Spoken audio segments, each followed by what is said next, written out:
Bom dia, meu nome é Gabriela Moraes Gosteles, eu sou do Laboratório de Biologia Molecular de Tripanosomatídeos do Instituto de Bioquímica Médica da UFRJ. O nome do meu projeto é Avaliação dos papéis fisiológicos das catepsinas D no triatomínio Rhodines prolixus. Eu gostaria de começar falando um pouco sobre o que é o meu projeto. O projeto se desenvolve a partir da necessidade de se entender como funciona a fisiologia do inseto após a sua alimentação. Isso pois muitas atividades, como a reprodução, por exemplo, estão relacionadas com os nutrientes que provêm desse sangue. A postura de ovos, ingestão de sangue, nascimento das ninfas e digestão são os principais focos da minha pesquisa. Então, quem é o inseto utilizado e por que ele é o objeto de estudo? Bem, o Rhodines prolixus ele é um triatomínio conhecido por ser o vetor da doença de Chagas, muito comum nas regiões rurais da América Latina. Isso torna ele um importante objeto de estudo pelos cientistas brasileiros. A necessidade de entender como a fisiologia digestiva se relaciona com o protozoário da doença de Chagas, o Trypanosoma cruzi, completa seu ciclo de vida no intestino do inseto, é um dos principais fatores que levou ao desenvolvimento do meu projeto no laboratório.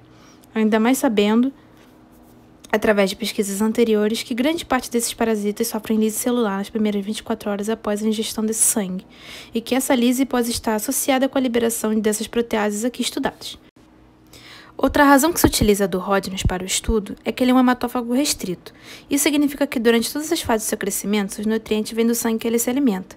Assim, é mais fácil se avaliar como esses nutrientes se comportam no intestino desses insetos e também de fazer uma comparação dos insetos in natura com os insetos mantidos no laboratório, já que por mais que a origem desse sangue possa variar, a alimentação permanece quase invariável. Outro motivo que podemos citar é que, comparado com outros insetos como Aedes aegypti ou a Drosophila melanogaster, que são duas espécies também muito utilizadas para pesquisa, o Rhodines possui não só um tamanho que facilita o manuseio do inseto, como um metabolismo lento, fazendo com que seja mais fácil observar como esse metabolismo se comporta e diminuindo a quantidade de insetos para realizar a pesquisa. Para começar, eu gostaria de apresentar um pouco da anatomia do intestino do triatomínio. O intestino médio desse inseto é dividido em duas partes, o anterior midgut e o posterior midgut, representados na figura 2.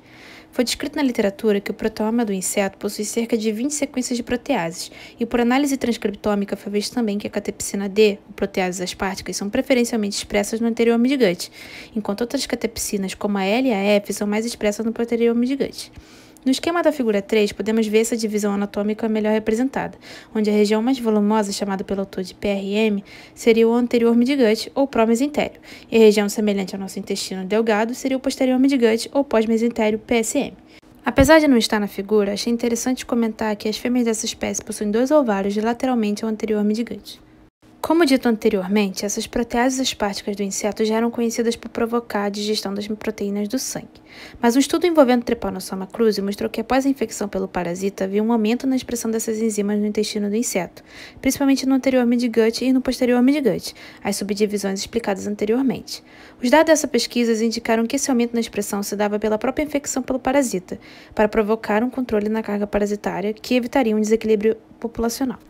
A partir de dados de um trabalho de outro grupo do Instituto de Bioquímica Médica que também trabalha com insetos, o grupo do laboratório montou o perfil de expressão de várias catepsinas D ao longo da digestão. Uma aluna de mestrado do laboratório começou a pesquisar o papel de 2 destes genes, RP2217 e o RP2814, em azul, que possuem maior expressão no início da digestão. Uma pós-doutoranda do laboratório iniciou o trabalho com outro grupo de gene, em verde, que possui uma expressão maior numa fase mais tardia da digestão. Assim, quando cheguei no laboratório, meu projeto foi avaliar o papel de outro grupo de catepsinas, o RP7417 e RP6421, que possui pico de expressão 24 horas após a alimentação, e RP3415 e RP5007, que possuem pico de expressão no 4º dia após a alimentação. Então, a hipótese estabelecida era que esses genes das catepsinas D teriam papéis importantes na fisiologia do inseto, e como comentado antes, influenciariam ações como postura de ovos, nascimento das ninfas, ingestão e digestão. Então, o objetivo dos experimentos foi justamente silenciar esses genes a partir de uma técnica chamada de RNA de interferência, RNAi, e observar, a partir da coleta de dados, se esses efeitos foram positivos ou negativos comparando com os insetos controle. Para a metodologia, foram coletadas 13 fêmeas adultas de segunda alimentação para cada grupo de gene. Como nessa pesquisa foram estudados 4 genes de catepsina D e um controle, então foram 65 fêmeas no total. Esses insetos foram mantidos em uma estufa para manter o ambiente em condições de temperatura e umidade controladas. Para cada fêmea, foi injetado 1 micrograma do dsRNA do seu grupo ou do DS-mal, que é o grupo controle. 7 dias antes da próxima alimentação, com uma seringa Hamilton de 10 microlitros. Esse dsRNA ele é sintetizado a partir do molde de DNA feito com um RNA mensageiro extraído anteriormente do tecido.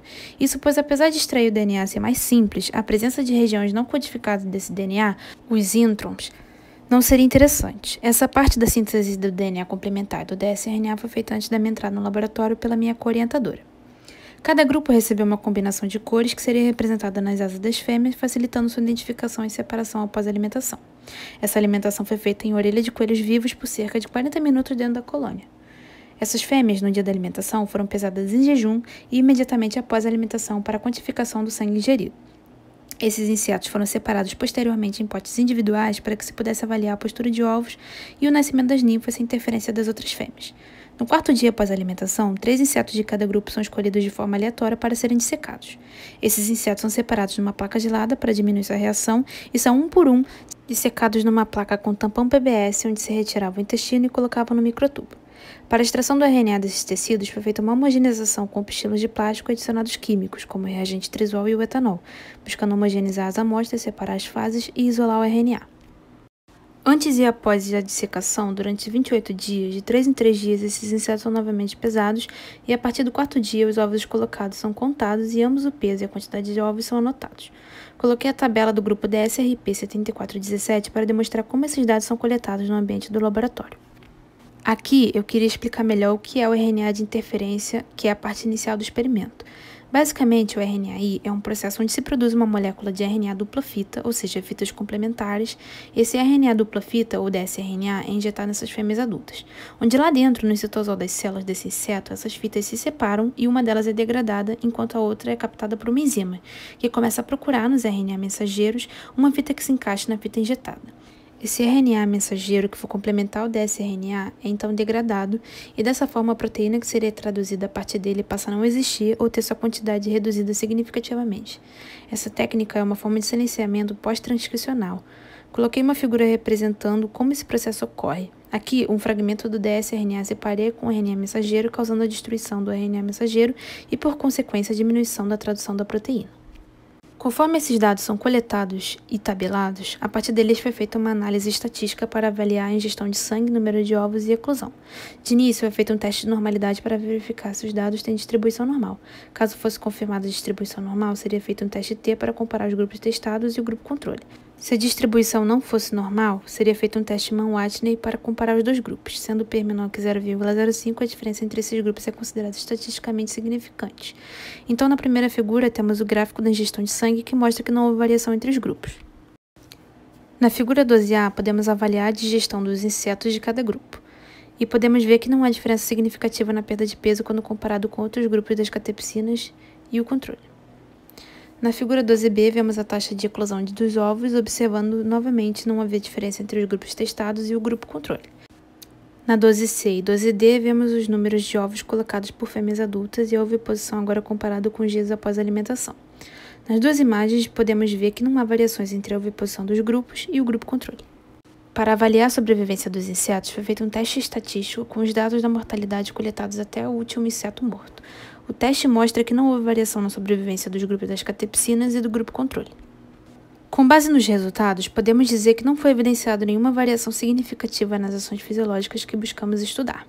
Foi feito um gel preliminar a partir de um PCR que indicava o funcionamento da inibição dos genes estudados, e o material foi levado pela pós-doutoranda para a Bélgica, onde será realizado um PCR quantitativo para concretizar a conclusão do experimento. Nos genes que já foram avaliados anteriormente por outros integrantes do laboratório, foi possível observar algumas diferenças em alguns deles, como a diminuição na oviposição, aumento da sobrevivência e diminuição na velocidade da digestão. Assim como isso pode significar que esses genes realmente não estão associados com a fisiologia do inseto, podem significar outros fatores também, como uma possível superexpressão de outras catepsinas de forma a compensar a inibição da outra, ou até que esse papel só ficasse visível quando essa inibição fosse feita em conjunto com outros genes.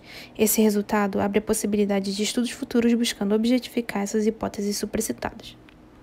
Por fim, coloquei aqui as referências que eu utilizei para a pesquisa e coletas de imagem. Obrigada!